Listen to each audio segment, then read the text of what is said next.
Okay, good morning everybody. As Kevin says, I'm going to give you a presentation about a medical thermometry training course which we developed, must have been sort of a few years ago now, in order to try and address a perceived need for training for clinicians in clinical temperature measurement. So my presentation will just be a little bit of background, describe the course content and what the outcomes were. I'm sort of hoping this works.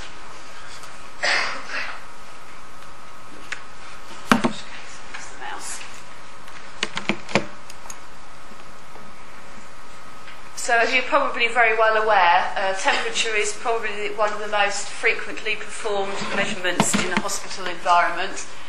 And therefore it's important that clinical thermometers give an accurate indication of patient temperature to ensure correct diagnosis and treatment.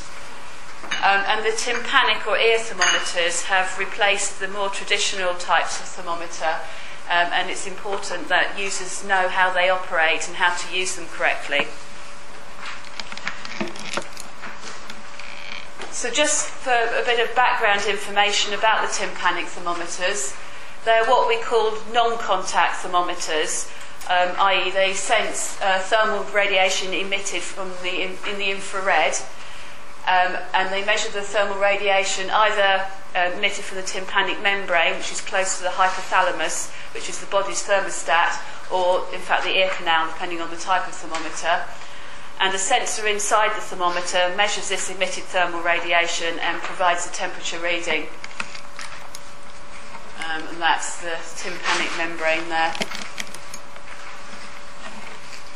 We realise that there is an element of distrust over these tympanic thermometers. Quite often people feel that they don't give the right temperature compared to other more traditional types of thermometer, and there can also be issues of different temperatures being measured in different ears of the same person and so on. Now, some of this could be due to calibration issues with the thermometers, and that's true for all types of instrumentation and other types of thermometers, not just the tympanic ear thermometers. But it could also be due to a lack of knowledge about how these instruments actually work and how you're supposed to use them.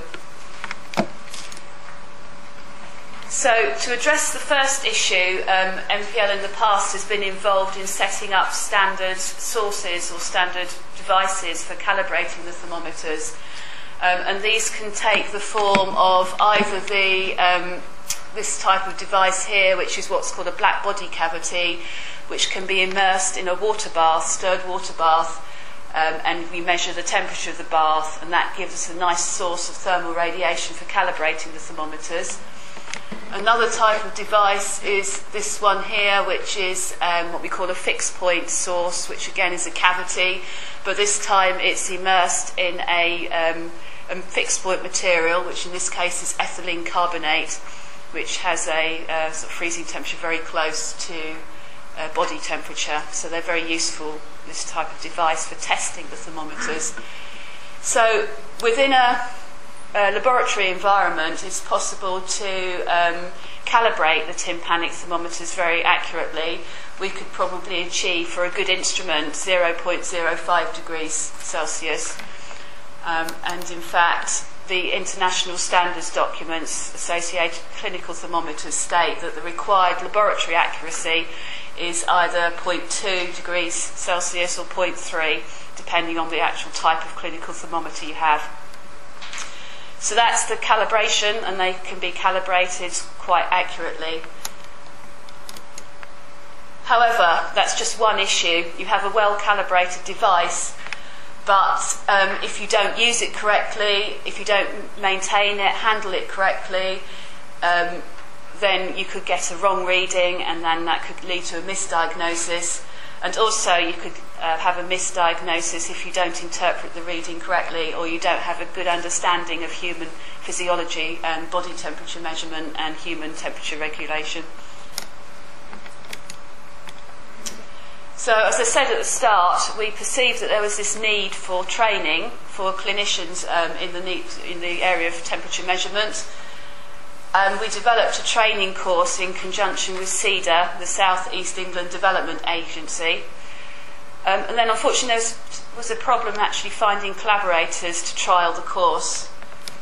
The reason for this was sort of several-fold. Although externally people were telling us there seemed to be a need for training, this wasn't really recognised internally. There was also the feeling that because tympanic thermometer manufacturers quite often give training in the use of their devices, and people were feeling that this was sufficient. And also that training days for nurses are relatively limited, and it was, we needed to try and find something that was fairly short, and try and encourage people that they should come along to the course and try and get people to understand there was really a need for this. We did find, after a few trials, that there was a hospital trust in Oxfordshire who had actually had issues with using tympanic thermometers within the hospital, so therefore they were very keen, and they realised there was a need for training, and they were very keen to get on board. So we developed a specific course for using tympanic thermometers in conjunction with the hospital, and we delivered it to a total of 25 nursing staff over 2 sort of trial sessions. The course duration was less than an hour, and it covered different things, including human body temperature regulation, factors to consider when measuring the temperature, the operation of the tympanic thermometers, possible risks when using clinical thermometers, and also measuring temperatures with the tympanic thermometers. So what I'm going to do now is just run briefly through some of the course material, just in sort of short points, just to explain a bit more detail exactly what we covered. So part of the course was dealing with human body temperature regulation, the mechanisms behind it, and that sort of heating, cooling and so on within the body. It also emphasised that there is in fact a natural variation in human body temperature regulation, and this is not, so therefore this is not the same for each person. The sort of baseline temperature for each person is different from person to person, and the variations are also not uniform from person to person. So what is a normal body temperature for one person is not necessarily right for another person. Also, body temperature can be affected by different physical and chemical influences, time of day, medication, exercise and so on and so forth. And therefore it's important to try and establish an underlying baseline temperature for a person, just so you understand exactly what's going on and whether somebody has actually got a fever or not.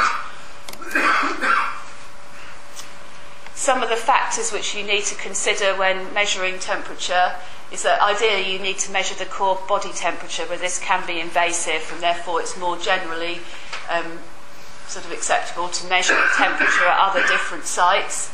However, the temperature does vary between sites, and the physiological site offset, i.e. the difference between the site temperature and the core body temperature, varies from individual to individual and also from men to women. And therefore it is quite natural to get different temperature measurements at different body sites, and therefore this is something which is sort of quite normal.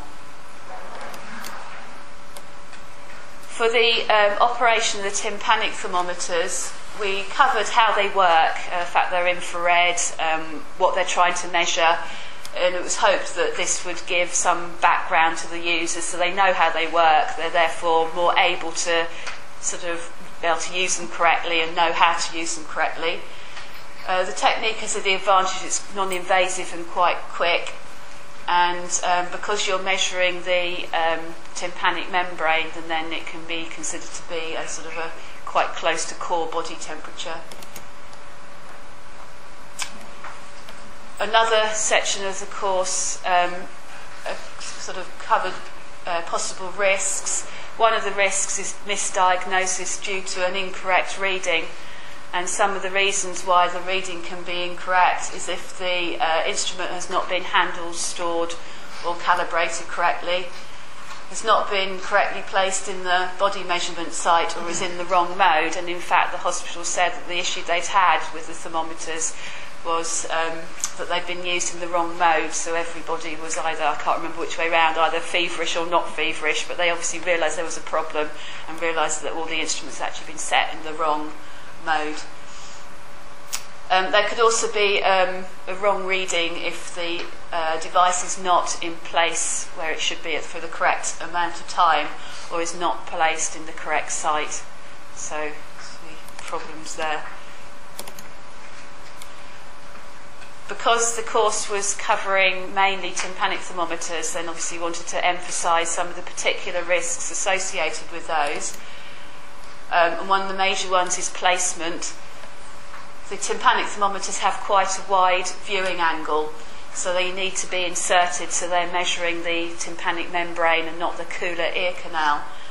And therefore the course described the ear tug technique, where you can sort of pull the ear and position the thermometer correctly to try and make sure that you're viewing the tympanic membrane and therefore getting a better reading.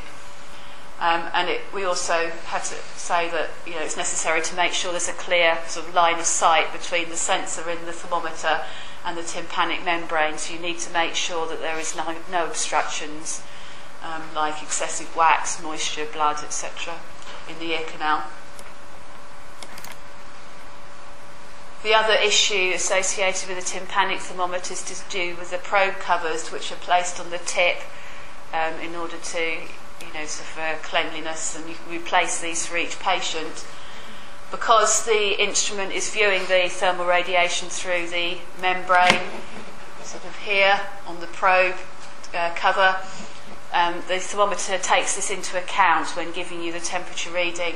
So it's important to make sure that the probe cover is not damaged. If it is missing, for example, as this example here, then you're going to get a completely wrong reading. You need to make sure the probe cover is not damaged, and also to make sure that it's fastened correctly. And also to make sure that the probe cover you are using is actually for that particular type of instrument, because different probe covers could have different transmission properties. You need to make sure that the probe cover you're using is designed for that particular instrument.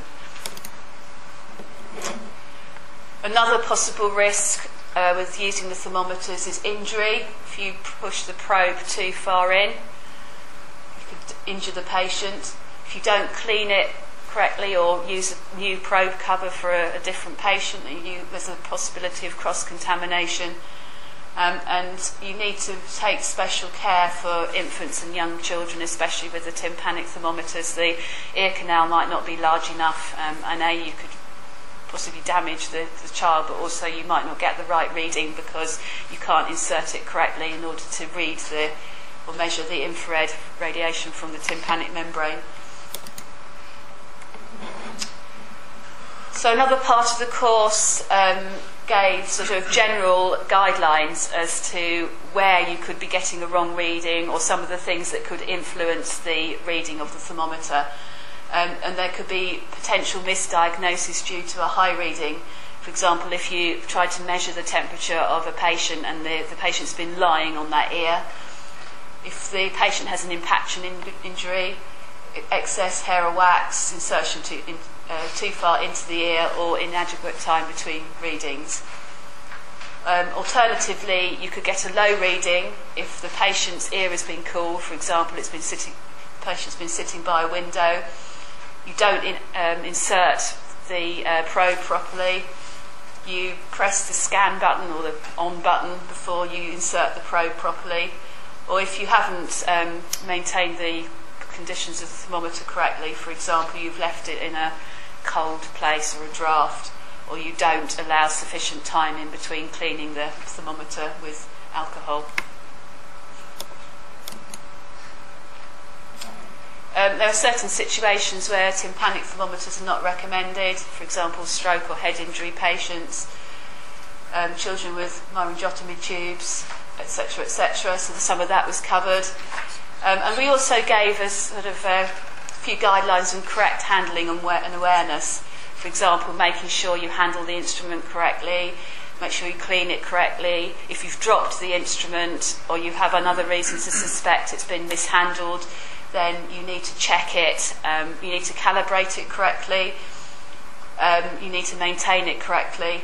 But then in general, just to make sure that the reading you're getting from the instrument does bear some relationship to the other clinical signs. Don't just rely on the reading, but do check as well in case there is a problem with that instrument. So the outcome of the course it seemed to be well received. Nearly all the people who attended said it was interesting or useful, and the aspects that were found to be of particular use were the correct positioning of the tympanic thermometer and also the cleaning and maintenance tips as well. And so therefore we're sort of hoping that this has improved the measurement of patient temperature in this particular hospital trust when the clinicians are using the tympanic thermometers anyway. So just in summary, there are a number of issues associated with tympanic thermometers or any clinical thermometer for measuring patient temperature. Although a clinical thermometer is required by the international standards to have a laboratory accuracy of somewhere between about 0.2, 0.3 degrees Celsius, there will be an additional uncertainty due to use, and this can often be the dominating factor.